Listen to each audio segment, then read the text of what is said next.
আপনি তো কোকা কোলায় চুমুক দিচ্ছেন, আসলে কোকা কোলায় চুমুক দিচ্ছেন না, এটা প্যালেস্টাইনের মাজলুম মুসলমানের রক্তে আপনি চুমুক দিচ্ছেন। এটা আমাদের মনে রাখতে হবে প্রিয় ভাইয়েরা। অনেকে প্রশ্ন করে, এই যে বিক্ষোভ, এই যে মিছিল, এগুলো করে আমার লাভ কি? আপনার লাভ আছে। চলুন আমরা একটু কোরআনের দৃষ্টি বলাই।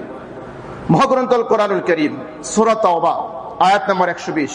কত নম্বর আয়াত বলেন সবাই? কত নম্বর আয়াত? সারা জীবন মনে রাখবেন।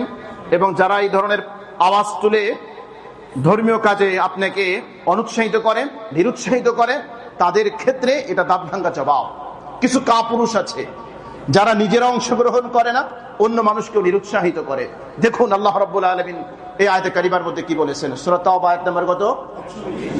মা কানা লি আহলিল মাদিনা। নবীজি সাল্লাল্লাহু আলাইহি ওয়াসাল্লাম তাবুকের যুদ্ধে চলে গেলেন, সাহাবায়ে কেরামকে নিয়ে চলে গেলেন।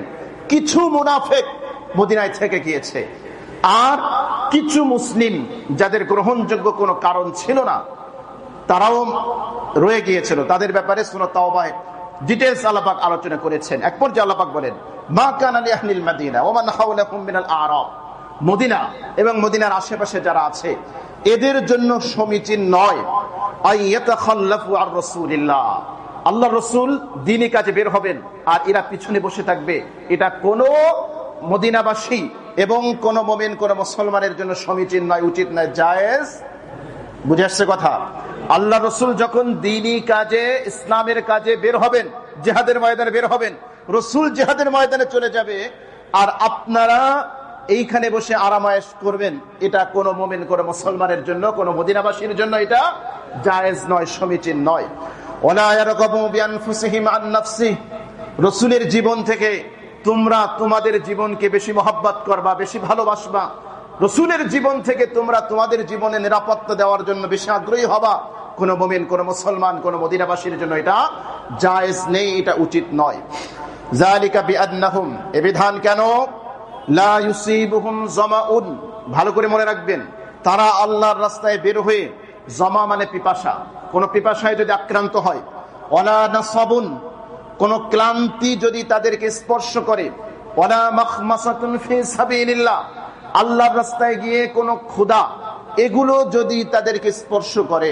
কোন একজন ব্যক্তি দ্বীনি কাজে গিয়ে পিপাসার্ত হয়েছে, কোন একজন ব্যক্তি ক্লান্ত হয়েছে, কোন একজন ব্যক্তি ক্ষুধার্ত হয়েছে, আল্লাহ রাব্বুল আলামিন বলেন, ওয়ালা ইয়াতাউনা মাউতিআন ইয়াগিজুল কুফফার, তারা এমন কোন পদক্ষেপ রেখেছে, ওয়ালা ইয়াতাউনা মাউতিআন, এমন কোন পদক্ষেপ রেখেছে, ইয়াগিজুল কুফফার, যা কাফেরকে রাগান্বিত করে। আমি আপনাকে জিজ্ঞেস করি, মুসলমানরা যদি ঐক্যবদ্ধ হয়ে কাফেরের বিরুদ্ধে অবস্থান নেয়, কাফেরের অন্তর্জ্বালা বাড়ে না কমে?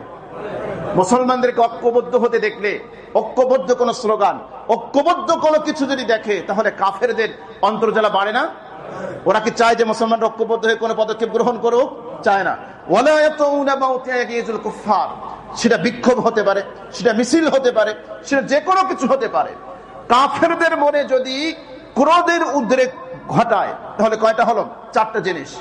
আপনি ক্লান্ত হয়ে, পিপাসিত হয়েছেন, ক্লান্ত হয়েছেন, ক্ষুধার্ত হয়েছেন, এমন কোন আয়োজন করেছেন যেটা দেখলে কাফেরদের জ্বালা বাড়ে, কাফেররা ক্রোধান্বিত হয়, তাদের রাগ বেড়ে যায়, তারা রাগান্বিত হয়।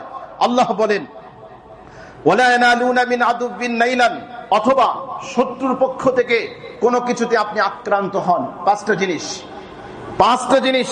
নাম্বার 1 পিপাসা, নাম্বার 2 ক্লান্তি, নাম্বার 3 ক্ষুধা, নাম্বার 4 কোন পদক্ষেপ যা তারা অপছন্দ করে, নাম্বার 5 শত্রুর পক্ষ থেকে হতে পারে আপনার হয়রানি, হতে পারে গ্রেফতারি, হতে পারে কোনো আঘাত।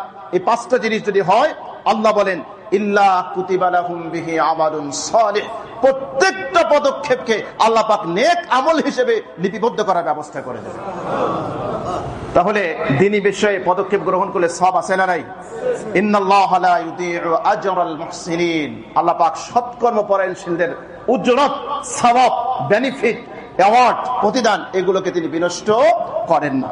ওয়ালা ইনফিকুনা নাফাকাতান সগীরাতান ওয়ালা কাবীরাতান, আপনি আল্লাহর রাস্তায় অল্প খরচ করেন, বেশি খরচ করেন, ওয়ালা ইয়াকতুউনা ওয়াদিয়ান, কোন একটা উপত্যকা, কোন একটা পথ অতিক্রম করেন, যা কিছু করেন না কেন, ইল্লা কুতিবা লাহুম, প্রত্যেকটি লিপিবদ্ধ করা হয়, লিয়াজজিয়াহুমুল্লাহু আহসানা মা কানু ইয়ামালুন, যাতে করে তারা যা করে এই ভালো কাজের উত্তম প্রতিদান আল্লাহ রাব্বুল আলামিন দিতে পারেন। তাহলে দ্বীনি কাজে অংশগ্রহণ করলে সওয়াব আছে না নাই? আছে না নাই? সূরা তাওবার কত নম্বর আয়াত বললাম? 120 121 120 121। সুতরাং আপনার যতটুকু সামর্থ্য আছে আপনি ততটুকু মুসলমানের সাথে সংহতি প্রকাশ করেন। প্যালেস্টাইনের মানুষের জন্য আপনি এটা শুধু বলে পার পাওয়ার সুযোগ নেই, আমার কিছু করার নাই, অবশ্যই করার আছে।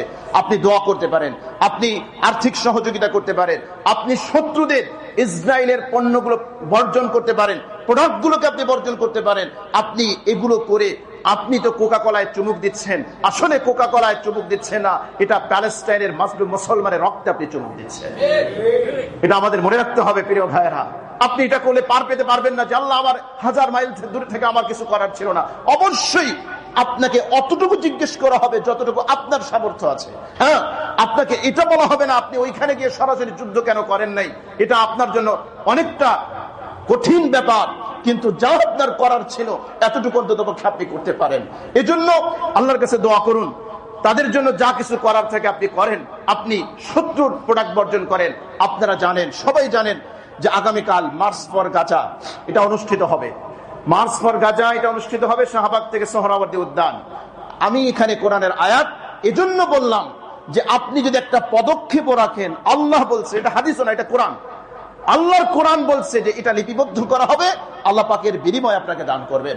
সুতরাং আমরা প্রত্যেকের জায়গা থেকে আওয়াজ তুলি, হতে পারে লিখনের মাধ্যমে, হতে পারে আওয়াজের মাধ্যমে, হতে পারে ডোনেশনের মাধ্যমে, যে কোনো ওয়েতে হতে পারে। এদের পাশে দাঁড়ানো আমাদের জন্য এটা অপরিহার্য হয়ে গিয়েছে। সুতরাং আমি বিশেষ করে আমার ইয়াং জেনারেশন যুবক ভাইদেরকে আমি উদাত্ত আহ্বান জানাবো, আসুন আমরা মুসলমানের পক্ষে দাঁড়াই, মাজলুমের পক্ষে দাঁড়াই, জালেমের বিপক্ষে আমরা আওয়াজ উঠাই। আমরা মার্চ ফর গাজা আমরা এখানে অংশগ্রহণ করে ইসলামী শক্তি, ইসলামিক কমিউনিটি, ইসলামী ইউনিটি এগুলোর বহিঃপ্রকাশ প্রকাশ করার জন্য আপনারও যেন কিছু পার্টিসিপেট থাকে, আমরা যেন অংশগ্রহণ করার চেষ্টা